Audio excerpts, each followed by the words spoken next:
இந்த டிபேட்க்கு உங்கள வரவேற்கிறோம். ஒரு எப்படி சொல்றது, மருத்துவத்துறை மாதிரியான ஒரு துறையில நோய கண்டுபிடிக்கணும்னா, அதுல ஒரு துல்லியம் இருக்கும். இப்போ உங்க கையில எலும்பு முறிவு ஏற்பட்டால், எக்ஸ்ரே கருவி அந்த இடத்த ரொம்ப தெளிவா ஒரு கருப்பு வெள்ளை படமா நமக்கு காட்டிடும். இதோ இங்க தான் பிரச்சனை அப்படின்னு நம்மால உறுதியா சொல்ல முடியும். ஆனா மனிதர்களோட உளவியல பொறுத்தவரை ஆமா. அங்க எந்த எக்ஸ்ரேவும் வேலை செய்யாது. கரெக்ட். அதிகார போட்டி, செல்வத்தை நோக்கிய பயணம், இந்த உலகத்துக்குள்ள நீங்க நுழையும்போது அந்த எக்ஸ்ரே இயந்திரம் சுக்குநூறா உடைஞ்சிடுது. இங்க எதுவுமே வெளிப்படையா தெரியறதில்ல.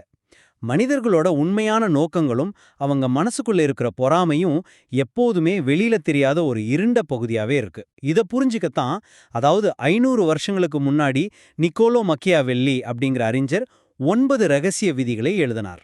ம். அந்த விதிகள் ரொம்பவுமே ஆபத்தானது, அரசர்களுக்கு மட்டுமேயானது அப்படின்னு சொல்லி அப்போதைய திருச்சபை அந்த புத்தகத்தையே தடை செஞ்சாங்க.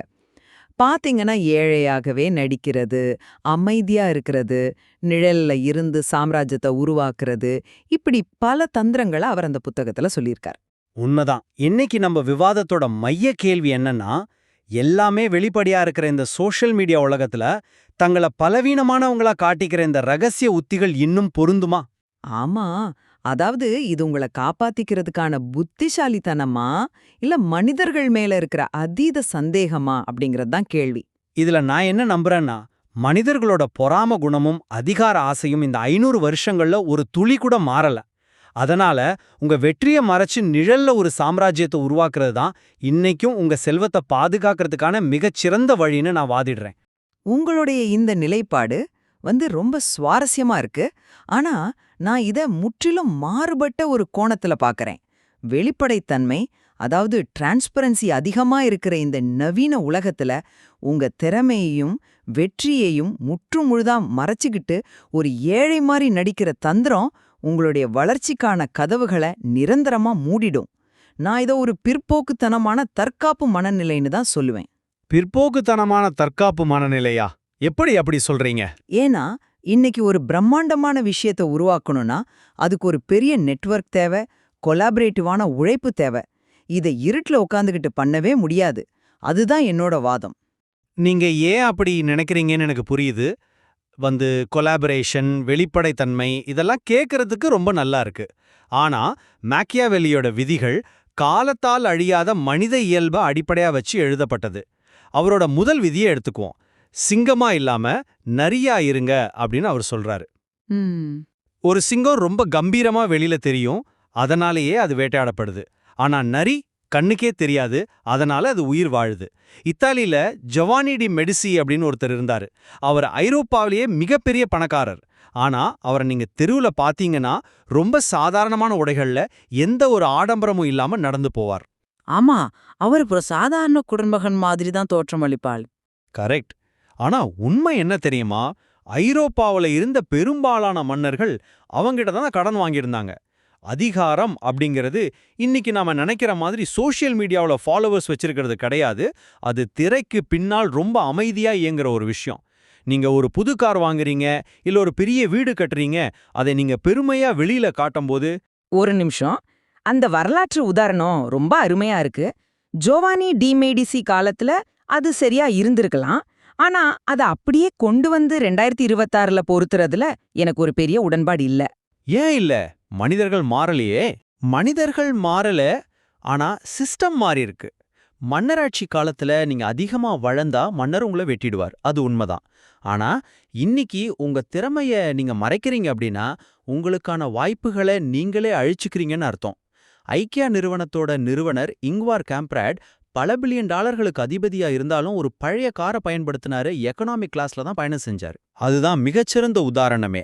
அவர் தன்னோட பிம்பத்தை எவ்வளோ சரியா இல்ல அதை நான் அவரோட தனிப்பட்ட எளிமை, அதாவது ஒரு பர்சனல் சாய்ஸ் அப்படின்னு ஏத்துக்குவேன். ஆனா அதை உலகத்துக்கே ஒரு தற்காப்பு உத்தியா மாத்தி எல்லாரும் தங்களை ஏழையா காட்டிக்கணும்னு சொல்றது ஒரு தேவையற்ற மாய. நீங்க வெளியில தெரியாம எப்படி முதலீட்டாளர்களை ஈர்ப்பீங்க, எப்படி உங்க கம்பெனிக்கு திறமையான ஆட்களை வேலைக்கு எடுத்தீங்க? இங்வார் காம்ப்ராட் செஞ்சத வெறும் தனிப்பட்ட எளிமை அப்படின்னு நாம சுருக்கிட முடியாது. அது ஒரு கவசம். வெளிச்சத்தில் இருப்பதன் ஆபத்துகளை நம்ம ரொம்ப ஆழமா புரிஞ்சுக்கணும். சோஷியல் மீடியால ஒருத்தர் தன்னோட வெற்றியை பகிரும்போது உளவியல் ரீதியா அங்க என்ன நடக்குதுன்னு யோசிச்சு பாருங்க. அது வெறும் தகவலா போய் சேர்றதில்ல, அது உங்க சொந்தக்காரங்க கிட்ட ஒரு பாதுகாப்பற்ற உணர்வையும் பொறாமையும் உருவாக்குது. பொறாமை இருக்கும். ஆனா ஒரு நிமிஷம். 2017ல பிட்காயின் ரொம்ப ட்ரெண்டிங்கா இருந்தப்ப நடந்த ஒரு உண்மை சம்பவத்தை நான் சொல்றேன். ஒரு சாதாரண இளைஞன் அவன்கிட்ட இருந்த ₹1,00,000 முதலீடு செஞ்சு வெறும் 60 நாள்ல அதை ₹5,00,000 மாத்திட்டான். அவன் என்ன செஞ்சான்? நான் இவ்வளவு சம்பாரிச்சிட்டேன்னு அவனோட அக்கவுண்ட் ஸ்கிரீன்ஷாட்டுகளை சோஷியல் மீடியால பெருமையா பகிர்ந்தான். தன்னை ஒரு கிரிப்டோ நிபுணர்னு அறிவிச்சுக்கிட்டான். ஓ, அந்த சம்பவம். ஆமா. இதோட விளைவு என்ன தெரியுமா? அவனோட உறவினர்கள் எல்லாரும் வரிசையா கடன் கேட்க ஆரம்பிச்சாங்க. அவனுக்கு வருமான வரித்துறையிலிருந்து நோட்டீஸ் வந்தது. இன்னும் சிலர் அவனை மிரட்டவே ஆரம்பிச்சாங்க. கடைசியில பீதியில எல்லாத்தையும் வித்துட்டு முதலீடு செஞ்ச பணத்தையும் இழந்துட்டு நின்றான். பணம் ரொம்ப சத்தமா வருது, ஆனா செல்வம் அமைதியா இருக்கிறதான் பாதுகாப்பானது. இதனாலதான் மக்கியாவெல்லி சொல்றார், உங்க வெற்றியை மறைச்சு வைங்கன்னு. மன்னிக்கணும். ஆனா அந்த பிட்காயின் முதலீட்டாளர் தோத்து போனதுக்கு காரணம் அவனோட வெளிப்படைத்தன்மை கிடையாது. இதுல நாம் ஒரு முக்கியமான விஷயத்த மிஸ் பண்றோம். என்ன மிஸ் பண்றோம்? அவன்கிட்ட எந்த ஒரு நிலையான சிஸ்டமும் இல்ல. அவனோட வெற்றி ஒரு அதிர்ஷ்டத்தால வந்தது. எந்த ஒரு திட்டமிடலும் உழைப்பும் அதுல இல்ல. வெற்றியை வெளியில சொல்றது தப்பில்ல. ஆனா அத முதிர்ச்சியற்ற முறையில ஒரு பந்தாவுக்காக காட்டிக்கிறது தான் அங்க பிரச்சனை. ஆனா வெற்றி வெளியில தெரிஞ்சதால தானே அவனுக்கு பிரச்சனை வந்தது. நான் அத மறுக்கலற. ஆனா நீங்க சொல்ற மக்கியாவேலியோட 4வது விதி நிழலில் சாம்ராஜ்யத்தை கட்டுங்கள் அப்படின்னு சொல்லுது. இன்னைக்கு இன்ஸ்டாகிராம்ல 5 மில்லியன் ஃபாலோவர்ஸ் வச்சிருக்கிற ஒரு கிரியேட்டரை விட அவருக்கு பின்னாடி இருந்ததை நிர்வகிக்கிற அந்த பிசினஸ் ஆளு தான் நிஜமான அதிகாரம் படைத்தவர்னு நீங்க சொல்றீங்க. அதை நான் முழுமையா ஏத்துக்கிறேன். ஆமா, அவர்தான் லாபத்தை அனுபவிக்கிறார். கண்டிப்பா. ஆனா அந்த வெளிச்சத்துல இருக்கிற 5 மில்லியன் ஃபாலோவர்ஸ் உள்ள நபர் இல்லைன்னா இந்த இருட்டுல இருக்கிற நபரால ₹1 கூட லாபமா ஈட்ட முடியாது இல்லையா? வெளிச்சம் அப்படிங்கிறது வியாபாரத்துக்கு ஒரு அத்தியாவசியமான மூலதனம். அதை எப்படி பயன்படுத்துறோம் அப்படிங்கறதுல தான் விஷயமே இருக்கு. ரொம்ப சுவாரஸ்யமான பார்வை. வெளிச்சம் தேவைதான், ஆனா அந்த வெளிச்சம் யார் மேல படணும், யார் நிழல்ல இருக்கணும் அப்படிங்கறதா மக்கியாவேலியோட சூத்திரமே. சோஷியல் மீடியாவையும் இன்னைக்கு இருக்கிற பெரிய கார்ப்பரேட் கம்பெனிகளையும் அன்றைய மன்னர்களோட அரசவைக்கு ஒப்பிட்டு பாருங்களேன். சொல்லுங்க. ஒரு அரசவையில ஒருத்தன் தன்னை ரொம்ப புத்திசாலியாவும் திறமையானவனாவும் காட்டிக்கிட்டா என்ன நடக்கும்? அரசனே அவன் மேல சந்தேகம் பட்டு அவனை நசுக்குவான். அறிவு அப்படிங்கிறது பல நேரங்கள்ல மத்தவங்களுக்கு ஒரு அச்சுறுத்தலா மாறுது. இன்னைக்கு கார்ப்பரேட் ஆபீஸ்களும் இதுதானே நடக்குது. மாக்கியாவெலியோட 7வது விதி ரொம்ப தெளிவா சொல்லுது, குறைவான புத்திசாலியா தோற்றமளியுங்கள்னு. அதாவது அறிவாளியா இருக்கக்கூடாதுன்னு சொல்றீங்களா? அப்படி இல்ல. நீங்க ஆபீஸ்ல ரொம்ப அறிவாளியா தெரிஞ்சீங்கன்னா எல்லா வேலைப்பழுவும் உங்க மேல தான் விழும். உங்க மேல தான் ஆர்கனைசேஷனல் பாலிடிக்ஸ் அதிகமா நடக்கும். உங்களுக்கு ஒரு ப்ரமோஷன் கிடைச்சா என் திறமையால நான் முன்னுக்கு வந்தேன்னு சொல்றதை விட ஏதோ அதிர்ஷ்டத்தாலையும் பாஸ் பண்ணன உதவியாலையும் வந்தேன்னு சொல்றது எவ்வளோ பாதுகாப்பானது தெரியுமா? நீங்க கொஞ்சம் குறைவான புத்திசாலியா நடிக்கும்போது தான் சுத்தி இருக்கிறவங்க தங்களோட பாதுகாப்பு கவசங்களை கீழே போடுவாங்க. கேக்குறதுக்கு ரொம்ப தந்திரமான மூவ் மாதிரி தெரியுது. ஆனா இதோட நீண்டகால விளைவை நீங்க யோசிச்சு பாத்தீங்களா? நீங்க ஆபீஸ்ல தொடர்ந்து ஒரு குறைவான புத்திசாலியாகவோ அல்லது அதிர்ஷ்டத்தால மட்டுமே வளர்ந்தவனாவோ உங்களை காட்டிக்கிட்டீங்கன்னா கம்பெனியோட ரொம்ப முக்கியமான முடிவுகள் எடுக்கிற ஒரு தலைமை பதவிக்கு உங்களை ஒருபோதும் பரிசீலிக்கவே மாட்டாங்க. அது எப்படி? உண்மையான திறமை அவங்களுக்கு தெரியும் இல்லையா? எப்படி தெரியும்? பாதுகாப்பா இருக்கணும் அப்படிங்கறதுக்காக உங்க திறமையை நீங்க தொடர்ந்து மறைச்சுக்கிட்டே இருந்தீங்கன்னா உங்களுக்கான அடுத்த கட்ட வாய்ப்புகளோட கதவுகளை நீங்களே நிரந்தரமா மூடிக்கிறீங்கன்னு அர்த்தம். இது விவாதத்தோட அடுத்த முக்கியமான புள்ளிக்கு நம்மை கொண்டு வருது. அதாவது நம்பகத்தன்மைக்கும் அதீத சந்தேகத்துக்கும் இடையிலான அந்த போராட்டம். எதிரி உங்கள் சொந்த வீட்டிலே இருக்கிறான் அப்படின்னு மக்கியாவெலியோட 3வது விதியை பத்தி பேச போறீங்களா? ஆமா, இதை இன்றைய ஸ்டார்ட் அப் உலகத்துல ஒரு தொழில் முனைவோர் எப்படி அணுகணும்? இந்த இடத்துல தான் அந்த 3வது விதி இன்னைக்கும் 100% உண்மையானதுன்னு நான் சொல்லுவேன். உங்களுக்கு நேரா நின்னு சவால் விடுறவன் உங்க எதிரி கிடையாது. உங்க கூடவே உட்காந்து சாப்பிடுறவன் தான் உங்க மிகப்பெரிய எதிரி. இதை புரிஞ்சுக்க மும்பைல நடந்த ஒரு பெரிய ஸ்டார்ட் அப் நிறுவனத்தோட கதையை நாம பார்க்கணும். ஓ, அந்த ₹100 கோடி மதிப்புள்ள கம்பெனியாமா? ஆமா, அதேதான். அந்த ஃபவுண்டர் ரொம்ப சந்தோஷப்பட்டு ஒரு பெரிய பார்ட்டி அரேஞ்ச் பண்ணாரு. அங்க வச்சு தன்னோட கம்பெனியோட லாபம் என்ன, எதிர்கால திட்டங்கள் என்ன, மார்க்கெட்டிங் சீக்ரெட்ஸ் என்னன்னு எல்லாத்தையும் தன்னோட கோர் டீம் கிட்ட ரொம்ப வெளிப்படையா பகிர்ந்தார். டிரான்ஸ்பரன்சி ரொம்ப முக்கியம்னு அவர் நம்பினார். 6 மாசத்துல என்னாச்சு தெரியுமா? டீம் பிரிஞ்சு போச்சு. ஆமா, அவரோட சீஃப் டெக்னாலஜி ஆஃபீஸர் வேலையை விட்டுட்டு அவரோட நேரடி போட்டியாளர்கள்ட்ட போய் சேர்ந்துட்டார். மார்க்கெட்டிங் தலைவர் இதே பிசினஸ் மாடலை வச்சு தனியா ஒரு புது கம்பெனி ஆரம்பிச்சுட்டாரு. 2 வருஷத்துல அந்த நிறுவனம் இழுத்து மூடப்பட்டுச்சு. அவர் செஞ்ச மிகப்பெரிய தப்பு தன்கிட்ட என்ன இருக்கு, தான் என்ன செய்ய போறோம் அப்படிங்கறத தன்னோட ஆட்களுக்கே வெளிப்படையா காட்டுனது தான். அந்த மும்பை நிறுவனரோட வீழ்ச்சி கண்டிப்பா வருத்தமளிக்கக்கூடிய ஒண்ணுதான், அதை நான் மறுக்கல. ஆனா இதுல பிரச்சனை அவர் தன்னோட டீம் கிட்ட அன்பா வெளிப்படையா இருந்தது கிடையாது. பின்னே வேற என்னவாம்? அவர் செஞ்ச தப்பு தன்னோட பிசினஸ் சீக்ரெட்ஸ, அதாவது தன்னோட அறிவுசார் சொத்துக்களை சரியா பாதுகாக்க தவறுனது தான். ஒரு பிசினஸ்ல உங்களோட எதிர்கால இலக்கு என்ன, நீங்க எந்த திசையில பயணிக்கிறீங்க அப்படிங்கிற அந்த விஷனை உங்க டீம் கிட்ட சொல்லாம அவங்கள எப்படி மோட்டிவேட் செஞ்சு வேலை வாங்க முடியும்? நான் அதையெல்லாம் சொல்லக்கூடாதுன்னு சொல்ல, ஆனா பலவீனமா காட்டிக்கிறது நல்லது தானே. நான் பலவீனமானவன், எனக்கு ஒன்னும் தெரியாதுன்னு நீங்க தொடர்ந்து நடிச்சுக்கிட்டே இருந்தீங்கன்னா எந்த ஒரு தலைசிறந்த முதலீட்டாளராவது உங்களுக்கு பணம் கொடுப்பாங்களா? மக்கியாவெளி வாழ்ந்த காலத்துல ஃப்ளாரன்ஸ் நகரத்துல பிரான்சிஸ்கோன்னு ஒரு ஜவுளி வியாபாரி இருந்தார். அவரோட வியாபாரம் பல மடங்கு பெருகிய பிறகும் ஒரு உடைஞ்ச நாற்காலியில உட்காந்துக்கிட்டு, வியாபாரமே இல்ல, மார்க்கெட் ரொம்ப டல்லா இருக்கு, ஏதோ சாப்பாட்டுக்கு வழி இருக்கு அப்படின்னு எப்பவும் புலம்பிக்கிட்டே இருப்பார். இந்த உத்தி அன்னிக்கு அவருக்கு போட்டியாளர்கள் கிட்ட இருந்து ஒரு பாதுகாப்பை கொடுத்திருக்கலாம். ஆனா இன்னைக்கு நீங்க உங்க முதலீட்டாளர்கள் கிட்ட போய் மார்க்கெட் டல்லா இருக்குன்னு போய் சொன்னீங்கன்னா அடுத்த செகண்ட் அவங்க தங்களோட ஃபண்ட் மொத்தத்தையும் திரும்ப எடுத்துக்குவாங்க. நீங்க நம்பகத்தன்மைன்னு சொல்ற விஷயம் பல நேரங்கள்ல பிசினஸ் உலகத்துல நம்மள நாமே பலிகடாக்கிக்கிற ஒரு ப்ராசஸா போய் முடிஞ்சிடுது. ஆனா சரி, இதுல நாம 2 பேரும் முழுமையா ஒத்துக்கிற ஒரு விஷயத்துக்கு வருவோம். சொல்லுங்க. மக்கியாவெல்லியோட 8வது விதி: பணம் சம்பாதிக்காதீர்கள், பணத்தை கொண்டு பணம் சம்பாதிங்கள். அதாவது பெரிய பெரிய நினைவு சின்னங்களை கட்டாம சிஸ்டம்ஸை உருவாக்குறது. ஒருத்தர் ஒரு பெரிய ரோலெக்ஸ் வாட்ச் வாங்குறார், இல்ல ஒரு பிராரி கார் வாங்குறார்னா அது அவரோட செல்வத்தை ஊருக்கு காட்டுற ஒரு நினைவு சின்னம். அது அவர் பாக்கெட்ல இருக்கிற பணத்தை உறிஞ்சிக்கிட்டே இருக்கும். ஆமா, நிச்சயமா. ஆனா ஒரு நல்ல டிவிடெண்ட் தரக்கூடிய ஷேர் மார்க்கெட் போர்ட்ஃபோலியோ உருவாக்குறதோ இல்ல ஒரு வாடகை வர மாதிரி ரியல் எஸ்டேட் வாங்குறதோ ஒரு சிஸ்டம்.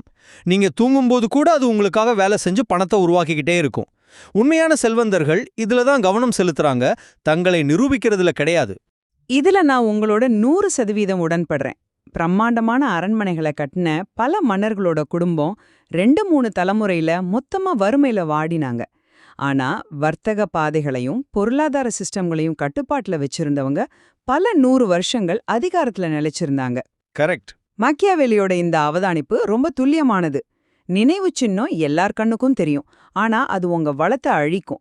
சிஸ்டம் கண்ணுக்கு தெரியாது, ஆனா அது உங்க வளத்தை பெருக்கும். இதுல எனக்கு எந்த மாற்று கருத்தும் இல்ல. ஆனா இந்த இடத்துல தான் நம்ம 9வது விதிய பார்க்கணும். பிம்பத்தை கட்டுப்படுத்துதல். ஆமா, பணக்காரரா தெரிவதை நிறுத்துங்கள் அப்படின்னு அவர் சொல்றத நாம எப்படி புரிஞ்சுக்கிறோம் அப்படிங்கறதுல தான் நமக்கு இடையில பெரிய முரண்பாடே இருக்கு. நான் ஏன் அந்த 9வது விதியை ரொம்ப முக்கியமானதுன்னு சொல்றேன்னா, அதுதான் உங்களை சுத்தி இருக்கிறவங்க உங்க மேல வைக்கிற பொறாமைய முழுமையா முடக்கும். நாம திரும்பவும் அந்த ஐக்கியா நிறுவனர் இங்வார் காம்ப்ராட் விஷயத்துக்கே வருவோம். அவரோட சொத்து மதிப்பு $58 பில்லியன். அவர் நினைச்சிருந்தா பிரைவேட் ஜெட்ல பறந்திருக்கலாம். ஆனா அவர் ஒரு 15 வருஷம் பழைய காரை ஓட்டுனார். சாதாரண சூப்பர் மார்க்கெட்ல போய் காய்கறிகளை பேரம் பேசி வாங்கினார். வெளியில இருந்து பாக்குற பலருக்கும் அவர் ஒரு கஞ்சம் மாதிரியோ ஒரு முட்டாள் மாதிரியே தெரிஞ்சிருக்கலாம். மக்கள் அவரை பார்த்து சிரிச்சாங்க, ஆனா அவர் அதை பத்தி கொஞ்சமும் கவலைப்படல. ஏன்னா அவரு இந்த சமுதாயத்தோட தேவையற்ற கவனத்திலிருந்தும் எதிரிகளோட பொறாமையிலிருந்தும் தன்னை முழுமையா பாதுகாத்துக்கிட்டாரு. தான் ஒரு பெரிய கோடீஸ்வரன் அப்படின்னு யாருக்கும் நிரூபிக்க வேண்டிய எந்த அவசியமும் அவருக்கு இல்ல. அவர் தன் சொந்த நிபந்தனைகளின்படி தனக்கு பிடிச்ச மாதிரி வாழ்ந்தாரு. இது ஒரு அபாரமான தற்காப்பு உத்தி. மக்கியாவெல்லி சொல்ற மாதிரி பணம் இரைச்சல் போடும், ஆனா செல்வம் எப்போதுமே மௌனமானது. பாத்தீங்கன்னா நீங்க அந்த மௌனத்தை ஒரு பாதுகாப்பு கவசம்னு சொல்றீங்க. ஆனா நான் அதை வேற மாதிரி பாக்குறேன். அந்த மௌனம் பல நேரங்கள்ல ஒரு சிறைச்சாலையா மாறிடுது. சிறைச்சாலையா? நான் அதை ஒரு கோட்டைன்னு சொல்றேன். இல்ல, நான் சொல்றத கொஞ்சம் கேளுங்க. இங்வார் காம்ப்ராட் வாழ்ந்த அந்த வாழ்க்கைய ஒரு சிறந்த தற்காப்பு உத்தின்னு நீங்க கொண்டாடுறீங்க. ஆனா ஒரு நிமிஷம் யோசிச்சு பாருங்க, அது சமுதாயத்தோட பார்வை மேல இருக்கிற அதீத பயத்தால் உருவாக்கப்பட்ட ஒரு தங்க கூண்டு இல்லையா? அப்படி சொல்ல முடியாது. உங்ககிட்ட $58 பில்லியன் பணம் இருக்கு. ஆனா மத்தவங்க உங்கள பார்த்து பொறாமப்படுவாங்களே, உங்க மேல கண் வைப்பாங்களே அப்படிங்கிற பயத்துல நீங்க ஒரு எக்கானமி கிளாஸ்ல தான் கஷ்டப்பட்டு பயணம் செய்யணும், ஒரு பழைய காரைத்தான் ஓட்டணும்னா அப்புறம் அந்த பணத்தால உங்களுக்கு என்னதான் பயன்? அவர் சுதந்திரமா ஒரு பெரிய பணக்காரரா இருந்துகிட்டே அந்த பணத்தை அனுபவிக்க முடியாம மற்றவர்களுக்காக நீங்க ஒரு ஏழையாவே வாழ்ந்து சாகணும்னா அது எந்த வகையான சுதந்திரம்? அடுத்தவங்க என்ன நினைப்பாங்கன்னு பயந்து உங்க லைஃப் ஸ்டைல நீங்க சுருக்கிக்கிறீங்கன்னா அடிப்படையில நீங்க இன்னும் மற்றவர்களோட கட்டுப்பாட்டுல தான் வாழ்ந்துட்டு இருக்கீங்கன்னு அர்த்தம். உண்மையான சுதந்திரம் அப்படிங்கிறது மற்றவர்களோட பொறாமைக்கு பயப்படாம உங்களுக்கு பிடிச்ச வாழ்க்கைய வெளிப்படையா வாழ்றது தான். இது சமூகத்துக்கு பயப்படுறது கிடையாது. இது ஒரு விவேகம். இத நீங்க தங்கக்கூண்டு அப்படின்னு சொல்றீங்க. ஆனா நான் இத வெல்ல முடியாத ஒரு பாதுகாப்பு கோட்டை அப்படின்னு சொல்லுவேன். மத்தவங்க தங்கள பத்தின ஒரு பிம்பத்தை உருவாக்க அனுமதிப்பவர்கள் எப்போதுமே வேறொருவரோட கட்டுப்பாட்டுல தான் இருக்காங்க. சோஷியல் மீடியால எல்லாரும் என்ன பண்றாங்க? 4 பேர் தங்களை மெச்சிக்கணும்னு கடன் வாங்கியாவது ஒரு போலி வாழ்க்கைய வாழ்றாங்க. அது உண்மைதான். ஆனா காம்ப்ரன் மாதிரியான ஆட்கள் தங்களோட பிம்பத்தை தாங்களே ரொம்ப கவனமா வடிவமைக்கிறாங்க. உலகம் எதை பார்க்கணும்னு நீங்க விரும்புறீங்களோ அதை மட்டும் உலகத்துக்கு காட்டுங்க. உங்க பலவீனத்தை அவங்க கிட்ட காட்டுங்க. அப்பதான் அவங்க உங்களை ஒரு போட்டியாளராகவே நினைக்க மாட்டாங்க. ஆனா நிழல்ல உங்களுக்கான ஒரு பெரிய அமைப்பு நீங்க கட்டி எழுப்பணும். இதுதான் உங்களை அதிகாரத்தோட உச்சியில ரொம்ப பாதுகாப்பா வச்சிருக்கும். அதிகாரத்தோட உச்சியில தனிச்சு இருக்கிறதுக்காக உங்க வாழ்நாள் முழுவதையும் ஒரு போலியான மனிதனா நடிச்சு கழிக்கிறது மனித இயல்புக்கே முரணான ஒரு விஷயம். நாம எல்லாருமே சமூக பிராணிகள். நம்ம வெற்றிய மத்தவங்களோட பகிர்ந்து கொள்வதும் அடுத்த தலைமுறைய ஊக்கப்படுத்துவது நமது இயல்பு. நீங்க உங்க வெற்றிய, உங்க திறமைய எல்லாத்தையும் மறைச்சுக்கிட்டு நிழல்லையே வாழ்ந்தீங்கன்னா உங்களால ஒருபோதும் இந்த சமூகத்துக்கு ஒரு முன்னுதாரணமா இருக்கவே முடியாது. வெளிச்சம் மட்டும்தான் அடுத்தவங்களுக்கு வழிகாட்டும். பாத்தீங்கன்னா நம்ம அந்த விவாதத்தோட இறுதி பகுதிக்கு வந்துட்டோம். என்னோட நிலைப்பாட்டை நான் ரொம்ப சுருக்கமா சொல்லிடுறேன். மனிதர்களோட பொறாமை குணமும் அதிகார போட்டியும் காலம் காலமா மாறவே இல்ல. நீங்க உங்க வெற்றியை கொண்டாடும்போது உங்களை அறியாமலேயே நீங்க உங்களை ஒரு இலக்கா மாத்திக்கிறீங்க. அதனால மக்கியாவெல்லியோட இந்த உத்திகள், குறிப்பா நிழல்ல சாம்ராஜ்யம் அமைப்பதும் அமைதியா இருப்பதும் தான் உங்க செல்வத்தையும் உங்க நிம்மதியையும் பாதுகாக்கும் ஒரு வலிமையான கெடையும். இது தந்திரம் கிடையாது, இதுதான் யதார்த்தம். என்னுடைய தரப்புவாதத்தோட சுருக்கம் இதுதான். அறிவையும் வெற்றியையும் முற்றுமுழுதா மறைக்கிறது இன்னைக்கு இருக்கிற கூட்டு வளர்ச்சிக்கும் புதிய வாய்ப்புகளுக்கும் ஒரு மிகப்பெரிய தடையா அமையும். நினைவு சின்னங்களை உருவாக்காம நிலைச்சிருக்கும் சிஸ்டம்ஸை உருவாக்கணும் அப்படிங்கிற மக்கியாவெல்லியோட பார்வையில நாம முழுமையா ஒத்துக்கிறோம். ஆமா, அதுல நமக்கு எந்த முரண்பாடும் இல்ல. ஆனா பாதுகாப்பா இருக்கணும் அப்படிங்கிறதுக்காக வாழ்நாள் முழுவதும் போலியா, ஏழையாகவே நடிக்கிறது ஒருபோதும் உண்மையான சுதந்திரம் ஆகாது. வெளிப்படைத்தன்மையோட சேர்ந்து வர்ற சவால்களை எதிர்கொள்வதுதான் உண்மையான வளர்ச்சியை தவிர இருட்டுல ஒளிஞ்சுக்கிறது கிடையாது. நம்மள சுட்டி இருக்க உலகமும் மனிதர்களும் உண்மையிலே எப்படி இயங்குறாங்க அப்படிங்கிற யதார்த்தத்தை புரிஞ்சுக்க இந்த 9 விதிகள் ஒரு மிகச்சிறந்த திறவுகோலா இருக்கு அப்படிங்கறதுல எந்த சந்தேகமும் இல்ல. இதுல எந்த விஷயத்தை நாம நிழல்ல வைக்கணும், எந்த விஷயத்தை நாம வெளிச்சத்துக்கு கொண்டு வரணும் அப்படிங்கிறது ஒவ்வொருத்தரோட தனிப்பட்ட தேர்வை பொறுத்தது. எந்த ஒரு நிலைப்பாடும் 100% முழுமையான வெற்றியாளர் கிடையாது. 100% உண்மை. மனித உளவியல் அப்படிங்கிறது ரொம்ப சிக்கலான ஒரு பகுதி. இத நேயர்கள் தங்களோட சொந்த வாழ்க்கையோடவும் தங்களை சுத்தி நடக்கிற விஷயங்களோடும் பொருத்தி பார்த்து இன்னும் ஆழமா ஆராயணும். ஆமா, நாம நிகழ்ச்சியோட தொடக்கத்துல பேசின அந்த எக்ஸ்ரே இயந்திரத்தோட ஓமைக்கே மறுபடியும் வருவோம். மருத்துவத்துல எக்ஸ்ரே நமக்கு உடம்புக்குள்ள இருக்கிறத ரொம்ப தெளிவா காட்டலாம். ஆனா மனித மனங்களும் அவங்க திரைக்கு பின்னால செயல்படுற நோக்கங்களும் எப்போதுமே அந்த மங்கலான சாம்பல் நிற பகுதியில தான் இயங்குது. அப்படிப்பட்ட ஒரு உலகத்துல நீங்க அந்த இருண்ட நிழல்ல ஒரு தந்திரமான நரியா ஒளிஞ்சுக்க போறீங்களா, இல்ல இந்த வெளிச்சமான உலகத்துல ஒரு கம்பீரமான சிங்கமா நடக்க போறீங்களா அப்படிங்கறத நீங்க தான் முடிவு செய்யணும். அந்த சிந்தனையோடு இன்றைய விவாதத்தை நாம் நிறைவு செய்வோம். சிந்தியுங்கள்.